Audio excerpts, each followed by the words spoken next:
কি ভাবছেন বনসাই দিয়ে ঘর সাজাবেন?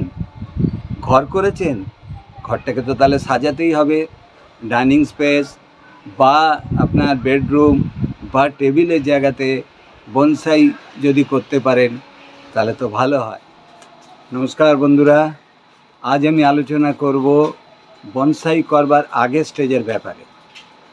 তো বনসাই একটা সূক্ষ্ম কাজ, নিখুঁত কাজ। বড় বড় গাছকে, যেমন বকুল, আম, অশথ, বট, কদম, ছাতিম, এই সমস্ত বড় গাছগুলোকে ছোট্ট একটা পাত্রে বামন করে রেখে দেওয়া যে পদ্ধতিতে, সিস্টেমে বা শিল্পে করা হয়, তাকে বলা হয় বনসাই। তো আমি আজকে বনসাই ঠিক করতে যাচ্ছি না। বনসাই করতে যাওয়ার আগে যে জিনিসগুলো দরকার হয় সেই ব্যাপারেই আমি আজকে আলোকপাত করব। তো বন্ধুরা, আমি একটা বট গাছকে নিয়ে এসেছি, চাইনিজ বট। ছোট্ট বটটা আছে, সেই বটটাকে বনসাই করতে যাওয়ার আগে স্টেজ যেটা, সেটাকে আমি আগে তৈরি করব। মানে গাছটাকে গ্রো আপ করাবো, বড় করব। তো সেই পদ্ধতিটাকে আগে আমি আপনাদের দেখাবো। গাছটাকে আগে তৈরি করব, তারপরে আমার ভিডিওটা ধারাবাহিকভাবে চলতে থাকবে। আমি প্রথমে আজকে ছোট গাছটাকে টবেতে কিভাবে বসাবো, এবং বনসাইয়ের মাটি তো আলাদা, এই গাছটাকে গ্রো করবার জন্য কী ধরনের মাটি দেবো, কীভাবে পরিচর্যা করব, তার ব্যাপারে আমি বিস্তারিত আপনাদের সাথে আলোচনা করব। তো প্রথমে গাছটাকে বনসাই করবার আগের স্টেজ, বারবার আপনাদের বলছি, বনসাই করবার আগের স্টেজটা যেটা, সেটাই আজকে আমার ভিডিওর আলোচ্য বিষয়। তো গাছটাকে আমি বসাবো। তো চলুন, কিভাবে গাছটাকে আমি বসাবো আর এই গাছটাকে গ্রো করবার জন্যে কী ধরনের মাটি দেবো, সেই ব্যাপারে আমি আপনাদের সাথে আলোচনা করব। তো এই গাছটাকে আস্তে আস্তে যখন গ্রো হবে, আমি স্টেপ বাই ভিডিও দেখাবো, এবং লাস্ট স্টেজে বনসাই কী করে করতে হয় সেটা আমি আপনাকে দেখাবো। এই গাছটা আজকে বসাবো। গাছটা যখন গ্রো হয়ে যাবে, মানে 2 মাস, 2.5 মাস, 3 মাস যখন বয়স হবে, তখন থেকে আমি একে নিচের থেকে ডালপাতা ডেকোরেশন অনুযায়ী, যেরকমভাবে আমি ডিজাইন করব সেই অনুযায়ী একে কাটতে থাকবো। আর বনসাই রূপ দেবো আজকের ডেট থেকে 6 থেকে 7 মাস পর। তো বন্ধুরা, আর দেরি করব না, চলুন আমি এই বনসাইয়ের আলোচনায় চলে যাচ্ছি। কিভাবে গাছটাকে প্রথম প্রতিস্থাপন করব, তারপরে গাছটাকে পরিচর্যা করে একটা জায়গায় গাছটাকে নিয়ে আসব। নিয়ে আসার পর বনসাই করব, এবং কথা দিচ্ছি এই ভিডিওটা স্টেপ বাই আপনাদের করে বনসাই তৈরি করে আপনাদের দেখাবো। তো আজকে যে ভিডিওটা করব, আজ থেকে ঠিক মানে মার্চ এপ্রিল মাসে এর কাটাই ছাঁটাই কীভাবে করতে হয় সেটা দেখাবো। আর আমি দেখাবো আগস্ট সেপ্টেম্বরে বনসাই কী করে করতে হয়। ধারাবাহিক চলবে এই ভিডিওটা। তো বন্ধুরা, দেরি করব না, আমি আলোচ্য বিষয়ে চলে আসছি, আপনারা দেখতে থাকুন।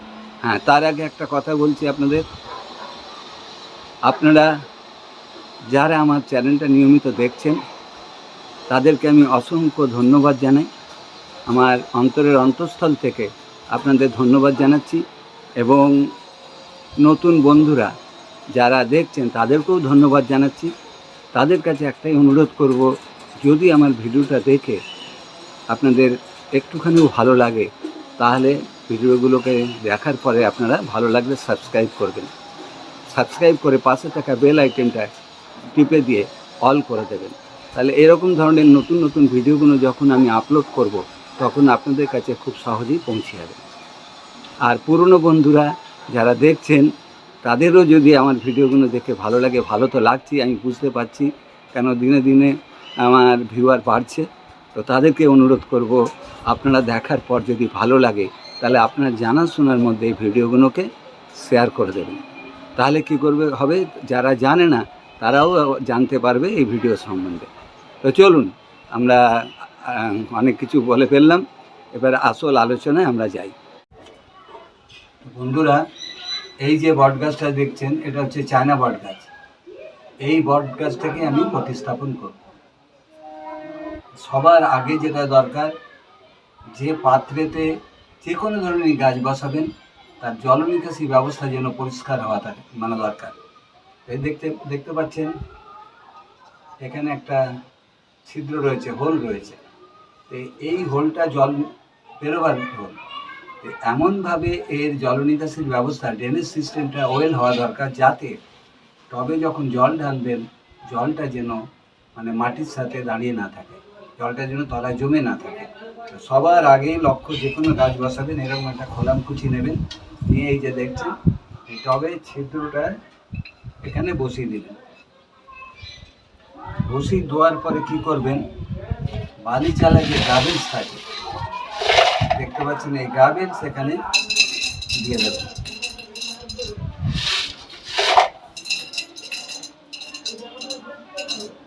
সুন্দর জল নিকাশি ব্যবস্থা আপনার তৈরি করতে হবে।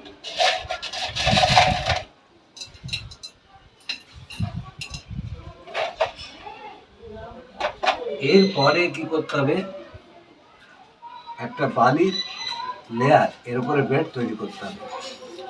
এই যে দেখছেন বিল্ডিং তৈরির বালি, এই বালির লেয়ার এর উপরে একটা বেড করে দিতে হবে।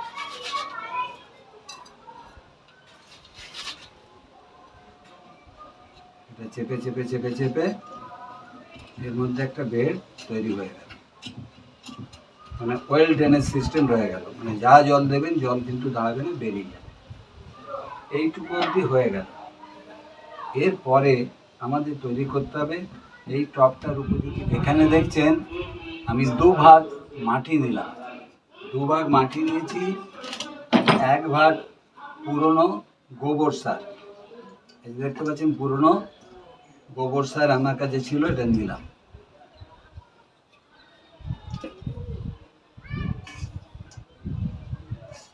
আপনারা চাইলে যে কোনো কম্পোস্ট সার নিতে পারেন, আপনার ভার্মি কম্পোস্ট বা কেঁচু সারও নিতে পারেন, পাতা পচা সার নিতে পারেন, বা কিচেন কম্পোস্টও নিতে পারেন।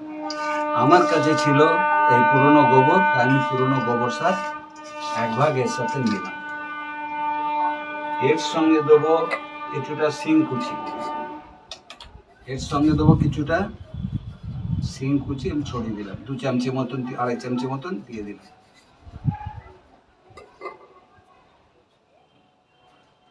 আর একটু নিমখোল দেবো,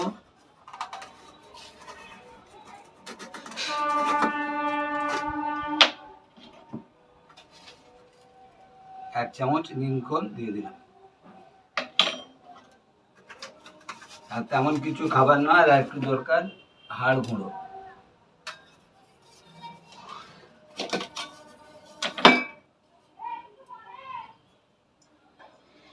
হাড় গুঁড়ো একটু দিয়ে দিলাম।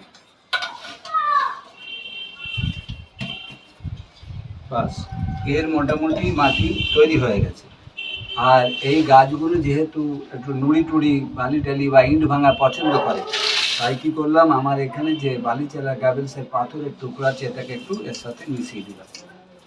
এরা এগুলো পছন্দ করে। এই মাটি এখন আমার তৈরি,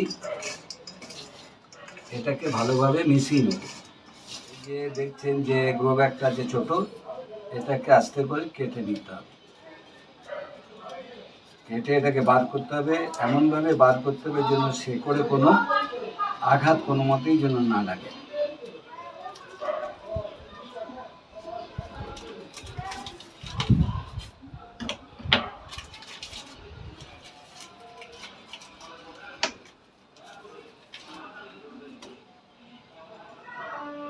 দেখেছেন, আমি এটাকে বার করে নিলাম।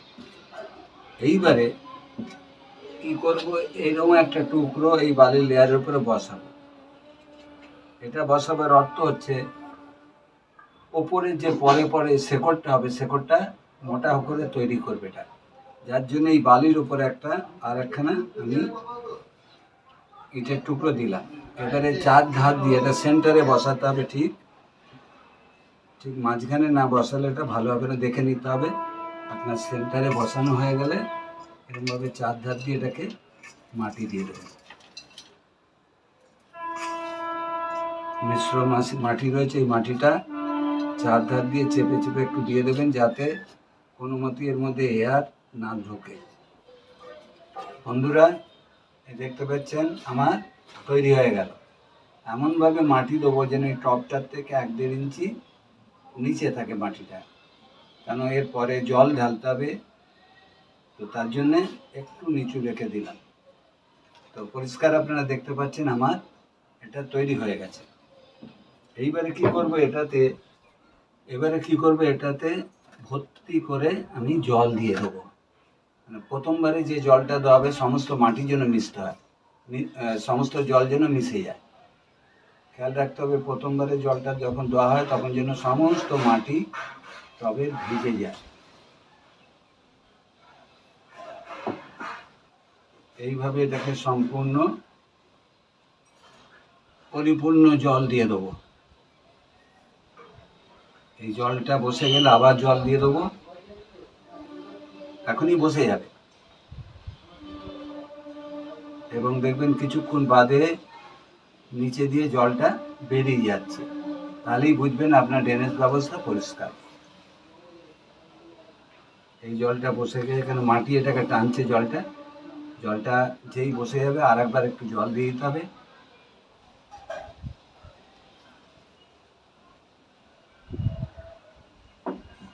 বন্ধুরাকে পরিপূর্ণ আমি জল দিয়ে দিলাম। জল দেওয়ার পরে এটাকে কি করব, 6 থেকে 7 দিন ছায়াযুক্ত জায়গায়, মানে সরাসরি যেন রোদ্দুর না আসে, 7 দিন আমি ছায়াযুক্ত জায়গায় গাছটাকে রেখে দেবো। আর এখন আর কোনো জল দেবো না। জলটা যখন টেনে যাবে, টান টান মনে হবে মাটিটা ফাট ধরছে, তখন জল দেবো। 7 দিন বাদে এটাকে নিয়ে এসে কি করব, হালকা রোদ থাকবে, কড়া রোদ না। যদিও শীতকাল মিঠে কড়া রোদ, এই রোদ হলেও চলবে, কিন্তু গরমকালে কখনোই একে কড়া রোদ ধরে রাখবো না। আলো হাওয়া পর্যাপ্ত থাকবে, কিন্তু কড়া রোদ যেন না থাকে এমন জায়গায় গাছটাকে রাখতে হবে। এই হলো গাছটার প্রতিস্থাপন হলো। এবারের পরিচর্যা, এখন যা খাবার একে দিয়ে দিচ্ছে, এখন আর কোনো খাবারের মধ্যে দেবো না। 20-22 দিন কোনো খাবারের মধ্যে দেবো না। 20-22 দিন বাদে এর সাথে কী করবো, একটু মিশ্র খাবার আর পাতলা করে তরল সার, যে কোনো ধরনের তরল সার, সর্ষের খোলে তরল সার বা বাদাম খোলে তরল সার দিতে পারেন। 10 দিন ছাড়া অন্যান্য গাছকে যেমন দেন এটাকে দেবেন। তারপরে আমি কি করব, এটাকে যখন গ্রোথটা বাড়বে, মানে 3-4 মাস বাদে এই গাছটা একটু যখন বড় হবে, মানে এই সাইজে যখন এসে যাবে, একটু বড় হয়ে যাবে, গ্রোথ দেখলেই বোঝা যাবে, তখন আমি কি করব, এটা রিপোর্টিং করব, আর একটু বড় পাত্রে রাখবো। আর গাছটা যখন বড় হবে, ঝাঁকড়া হবে, তখন আমাকে এটাকে যেমন শেপ দিতে চাইবো প্রথম থেকে আমি সেরকম শেপে পাতাগুলোকে কেটে দেবো। তারপরে ধীরে ধীরে বনসাই ফর্ম তো আনতে গেলে সময় লাগবে, সেই ফর্মে যাবে। আর গাছটাকে ঝাড়ালো করতে হবে, তারপরে বনসাই যাব যখন তখন। আপনাদের বলেছি যে এই ভিডিওটা ধারাবাহিকভাবে চলবে। এখন এই পর্যন্ত থাকলো, আশা করি আপনারা বুঝতে পেরেছেন। আর কি করব, এই পাতাগুলো ধুলো পড়ে, পাতাগুলোকে কি করব, কোনো স্পঞ্জ জলে চুবিয়ে আস্তে আস্তে পাতাগুলো পুঁছে দিতে পারি, বা ন্যাকড়াকে জলে ভিজিয়ে পাতাগুলো পুঁছে দিলে পরে চকচকে থাকবে। এর পরিচর্যা এই। আর মাসে একবার এনপিকে, ব্যালেন্স এনপিকে 19-19-19 বা 20-20-20, এতে অন্যান্য গাছকে যেমন স্প্রে করি এই একে স্প্রে করলেই হয়ে যাবে। আর মোটামুটি কোনো খাবারের কিছু লাগে না। আর মাসে একবার ফাঙ্গিসাইড একটু স্প্রে করে দেবেন, যখন অন্যান্য গাছগুলোকেও ফাঙ্গিসাইড স্প্রে করবেন, মাসে একবারে ফাঙ্গিসাইড স্প্রে করবেন। বন্ধুরা, এই ছিল আজকের ভিডিও। আশা করছি আপনারা বুঝতে পেরেছেন। যদি কোনো আপনাদের প্রশ্ন থাকে বা জিজ্ঞাসা থাকে, আপনারা নিশ্চয়ই আমার কমেন্ট বক্সে অতি অবশ্যই আপনারা কমেন্ট করবেন, আমি আমার সাধ্য মতন উত্তর দেওয়ার চেষ্টা করব। তো আজকের মতন আমার ভিডিও এখানেই শেষ করছি। পরে আবার নতুন এরকম ধরনের কোনো ভিডিও নিয়ে আপনার সামনে আমি উপস্থিত হব। তো যেমন প্রতিবার বলে থাকি, আপনাদের বললাম, যদি এই ভিডিওটা দেখে আপনাদের সত্যিই ভালো লাগে, আর যদি মনে করেন এই ভিডিওটা আপনাদের কাজে লাগবে, তাহলে অনেকের সাথে শেয়ার করবেন, তাহলে অনেকেই জানতে পারবে। আর নতুন বন্ধুদের কাছে একই কথা বলবো, যারা এখনও আমার চ্যানেলটাকে সাবস্ক্রাইব করেনি তাদেরকে অনুরোধ করব, তাদেরও যদি এই ভিডিওটা দেখে ভালো লাগে তাহলে অতি অবশ্যই আমার চ্যানেলটাকে সাবস্ক্রাইব করবেন এবং পাশে থাকা বেল আইকনটাকে পুশ করে অল করে দেবেন। তাহলে এরকম ধরনের যত ভিডিও আমি এর পরবর্তীকালে বানাবো বা তৈরি করবো বা পোস্ট করব, সবার আগে আপনাদের কাছে পৌঁছে যাবে। তো নমস্কার বন্ধুরা, এই বলে আমি শেষ করলাম। আমি খুব শীঘ্রই আপনাদের কাছে আসবো নতুন কোনো ধরনের ভিডিও নিয়ে।